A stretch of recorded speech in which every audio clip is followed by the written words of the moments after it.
What if we tell you that an evil genius serial killer who, along with her boyfriend, raped and murdered her victims is now volunteering in an elementary school? Would you be shocked? In today's video, we'll tell you this lady's story. Many experts believe Karla Homolka had sociopathic tendencies from the beginning. They claim that Homolka's harmful tendencies didn't surface until she was in her late teens. She was born on May 4, 1970, and grew up in a happy family of 5 in Ontario, Canada. Her schoolmates recall her as intelligent, gorgeous, popular, and an animal lover. Indeed, she started working at a neighborhood veterinarian clinic as soon as she graduated from high school. But then, in 1987, during a fatal midsummer business trip to a veterinary convention in Toronto, she met Paul Bernardo. They clicked right away and grew close. Many people thought Bernardo had forced Homolka to do the horrible actions that ultimately led to her imprisonment. She was allegedly just another victim of Bernardo's, according to some.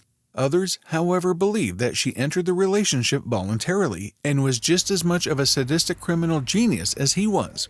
However, Homolka wasn't a virgin when they first met, which enraged Bernardo. He allegedly instructed her to bring him a virgin female as compensation, and she chose to bring her own sister Tammy as a sacrifice.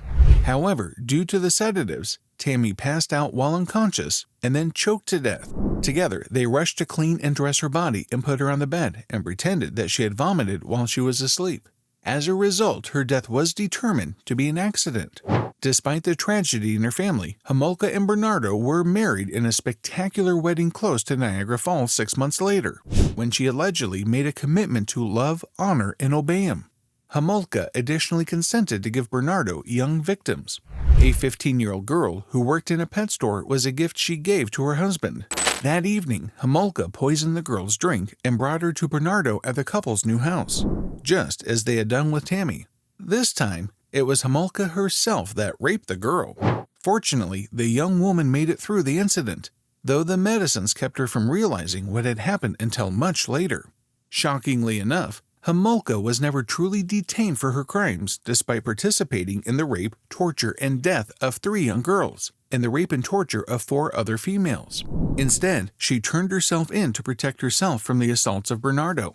She now goes by the name Leanne Teal, and her life has changed dramatically in the past 30 years. She happily made a home in Quebec, where she participates in a peaceful neighborhood and volunteers at a nearby elementary school. One can only hope that Homolka has moved on from the horrible times when she was the killer of Ken and Barbie.